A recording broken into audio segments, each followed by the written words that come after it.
Ruth sifunda isifundo esihle ukuthi abafana basendlini engcwele abawaxova amantombazana. Endlini engcwele akukho kweshelana. Endlini engcwele akukho ukulimazana ngokobulili. Endlini engcwele akukho ubufebe. Khuluma ngomuntu wesifazane. Nampo Abigail ababegana amadoda adakwayo Nabhali. Kodwa laba bantu besifazane bakwazi ukuthi amsindise uNabhali nayo yonke imfuyo yakhe, ngoba wayiphendula ithunywa ikaDavide, wayiphendula kabe edakiwe.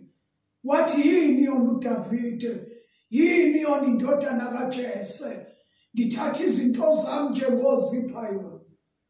Ephendula edakiwe, washo ukuthi ugano u-Abigail, inkosikazi esaba uNkulunkulu enokuhlakanipha.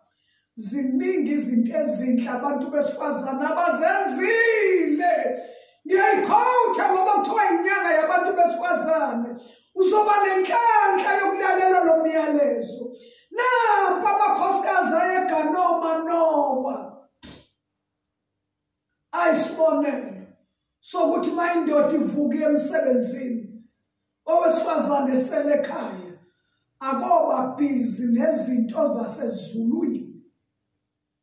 Fika ingelosi izotshela unkosikazi kaManowa ithi ngesikhathi esizayo uzobe uphethe umntwana. Ungadli uphuzo olunamandla, ungazidli izinto eziyizithelo zomvini, ngoba lo mntwana ozomzala kuzothiwa umNaziri kaNkulunkulu. Bayisibonelo sokuthi uma indoda ifika iphuma emsebenzini, noma iyayisebenza, noma isebenza umlungu, noma isebenza emasimini, noma isebenzaphi, uqaphela ukuthi uma ibuya indoda ikhandlekile, ungayidlisi uphoyizeni wamazwi amabi azoyikhathaza umoya. Yaba nenhlanhla-ke le ndoda uManowa.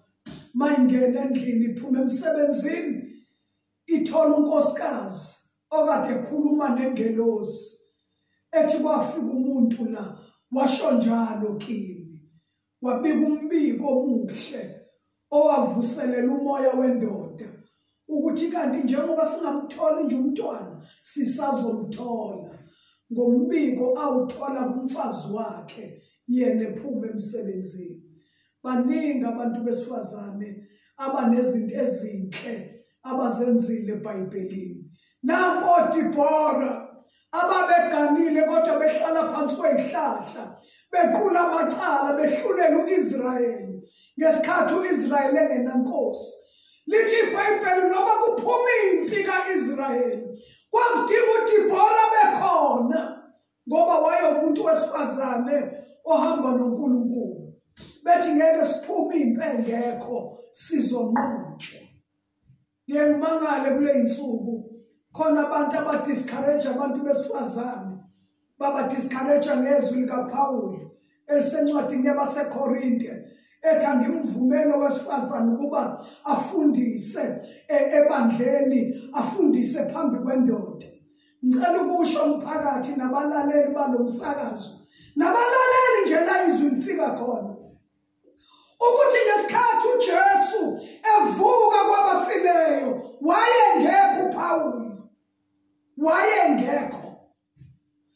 Abantu bokuqala banikwa imandate, umyalezo wokuthi bahambe bayotshela abantu ngoJesu ovukile kwabafileyo, abantu besifazane.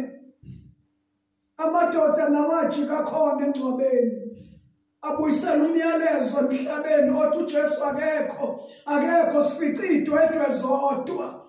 Kodwa besifazane bayifica nabidwedwe, kodwa bazungeza ensimini yamathuna bekhala befuna uJesu. Ababuyelanga emuva bengakamboni. Wasebanika umyalezo ukuthi abahambise ivangeli. Ungayiqhenya mawuthanda uhambisana nalawo madoda athi umuntu wesifazane akashumayeli. Ngiye ngimthande futhi uPawuli, bazalwane. Mayikhuluma isambulo sezwi, ukhuluma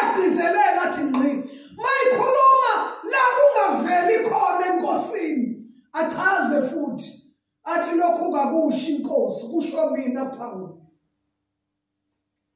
Ziningi izinto ezinhle ezenziwa abantu besifazane ezweni kuze kuyofika esambulweni.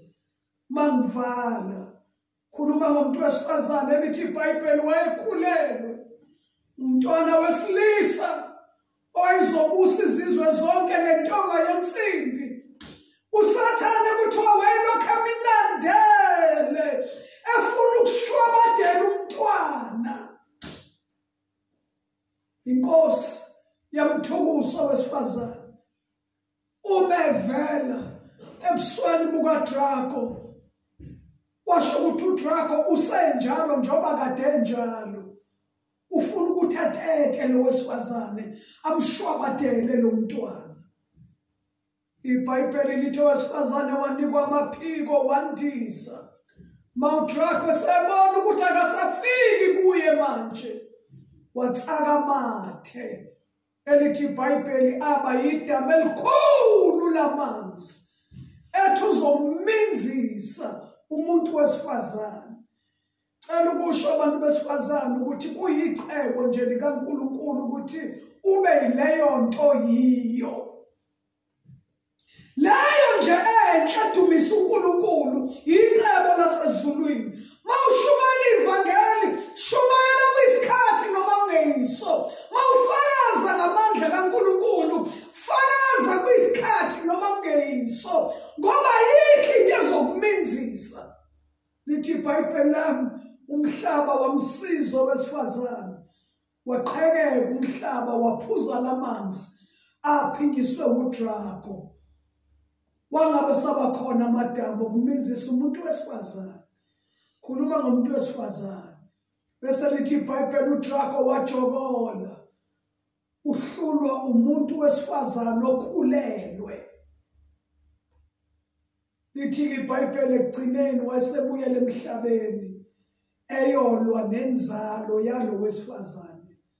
Lenzalo yesifazane yilabo abagcine ubufakazi ngenkosi yethu uJesu Kristu.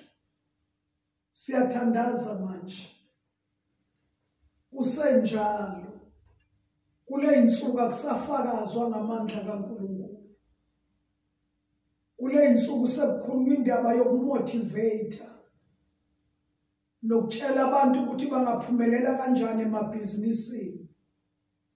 Kukhulunywa amazwi amnandi nahungayo. Mawuke wami esixukwini wafakaza ukuthi uJesu ungikhiphe benginjani manje senginjani. Usukelwa yimpi emangalisayo. Uthi uxosha abantu ukhiphe emqomeni izinto esezindala. Kwakunjalo nasencwadini yesambulo. uDraco wabuyela emhlabeni wayolwa nenzalo yowesifazane. Inzalo yowesifazane yilabo abagcine ubufakazi ngenkosi yethu uJesu Kristu. Ngeke sanqotshwa ngoba idwala lethu alifani namanye amadwala. Nezitha zethu siyakwazi lokho. Asikhuleke. Babe egameni likaJesu waseNazaretha lehlile izwi lakho njengemvula evela ezulwini. Liyawunathisa umhlaba ozinhliziyo zethu.